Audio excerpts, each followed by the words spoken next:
Minister today assured automakers that the government would soon roll out a comprehensive policy on electric vehicles and also on alternate fuels. Even as sources told CNBCTV18 that the policy on the second phase of subsidies for electric vehicles may take longer to decide. Nitin Gadkari, the Transport Minister, told automakers to change their mindsets, give priority to the future, and also told them that a 12% GST rate for electric vehicles was a good enough concession.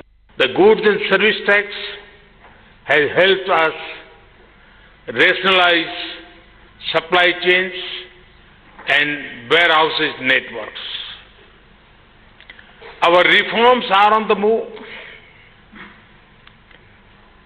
We have made India an easier place to do business. India is moving ahead with new energy, urgency, and purpose. Cost-effective, import-substitute, pollution-free and indigenous.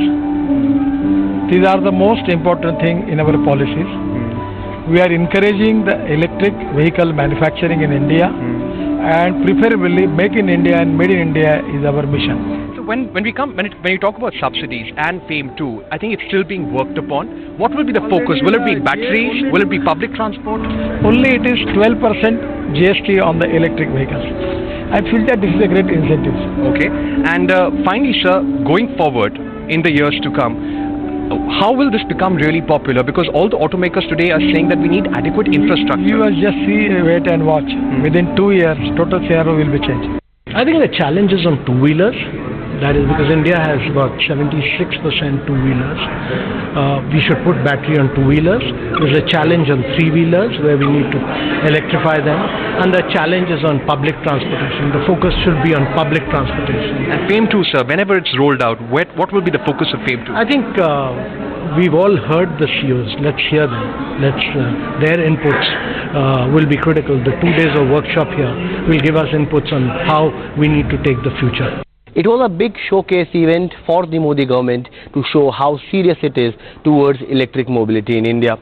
We spoke to a host of India Inc. leaders to understand their point of view of how do they rate this event and PM Modi's speech.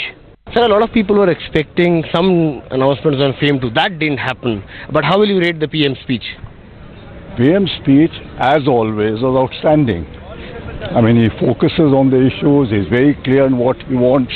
He says very clearly what people need to do.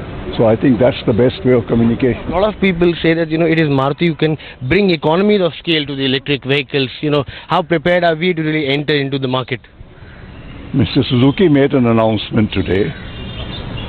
We have an electric vehicle on display. 50 electric vehicles will be tested from next month to see how they perform and what modifications are required in Indian conditions. And on the basis of that, in 2020, we expect to launch our first electric vehicle. Today, we are selling about 3.5 million cars in India.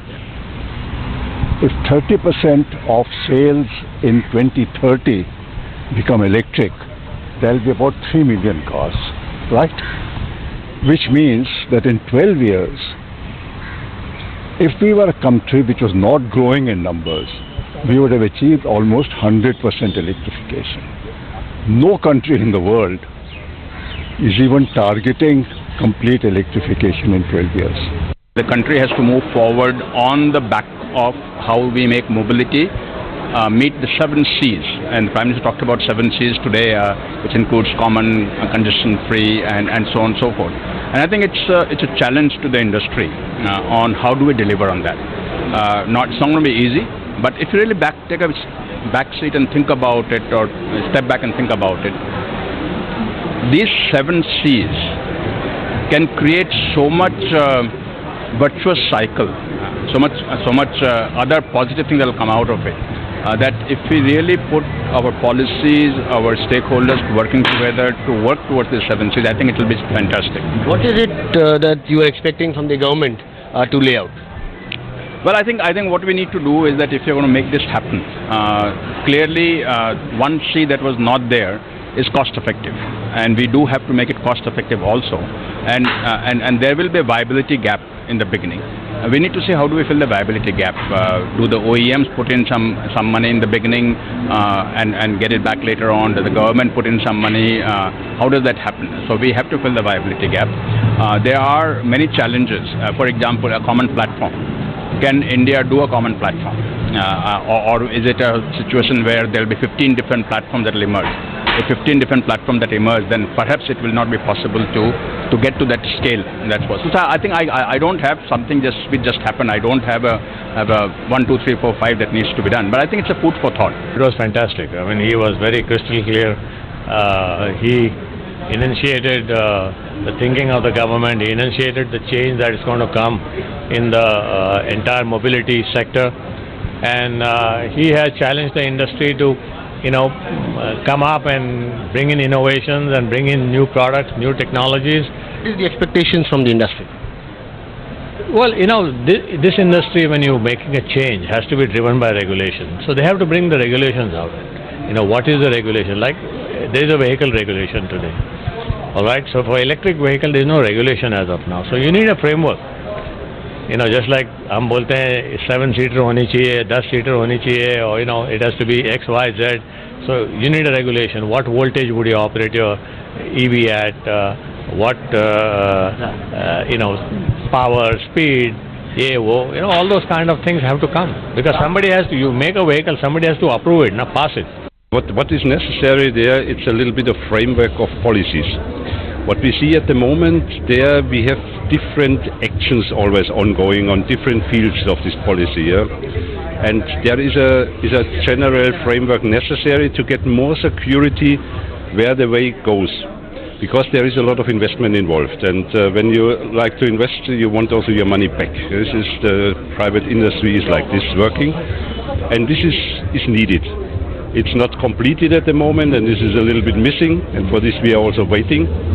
But this step forward, what they have done now with all this analysis and investigations, they are trying to create the background for this framework.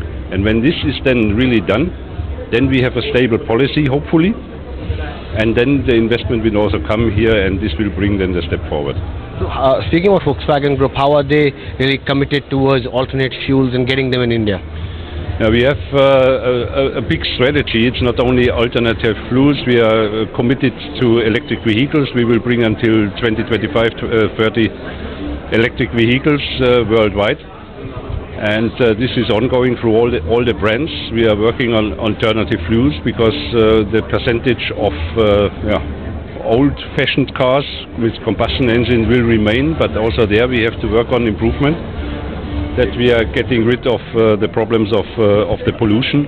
India Inc. seemed happy when it comes to the positive commentary and the intentions of the Modi government towards the EV mission, but there was a slight disappointment in the air when it comes to no announcement of the FAME 2 policy, because what the industry at this point of time is looking at is more action than intentions when it comes to the road to electric vehicles. In Delhi, with Parikshit Luthra, Utkarsh Chaturvedi.